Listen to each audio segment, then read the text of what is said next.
Right, in other news, Russia's oil and gas revenues fell to a 5-year low in 2025, and those revenues are crucial for funding Moscow's war in Ukraine. The slump in crude prices and gas exports hit the country's budget. Last year, oil and gas taxes brought in 8.48 trillion rubles. That's about $108 billion for the national budget. And that is now down 24% from 2024 and the lowest level since the start of the decade. Well, oil revenues dropped more than 22% year on year to 7.13 trillion rubles, reaching the lowest level since 2023. A combination of lower global oil prices, a stronger currency, and energy sanctions on Russia have contributed to the drop.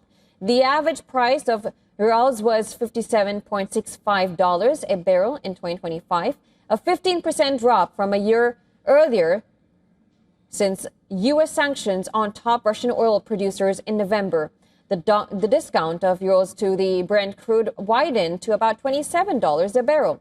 A stronger ruble also contributed to the lower revenues in domestic currency terms. Last year, the currency traded at an average of 85.67 per dollar. That's about 6.4% stronger than in 2024.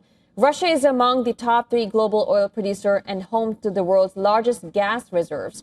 The fall in revenues come at a time when the Kremlin has increased military spending well beyond its original plans. Now, that is to finance the Ukraine war, which is now entering its 5th year. Well, to close the growing gap between revenue and spending, the government has drained the National Well-being Fund. Now, that fund serves as a safety net against economic disasters. Moscow has also turned to expensive borrowing, which will take a long time to repay. And that indicates that Russia will be paying for its war on Ukraine long after it ends.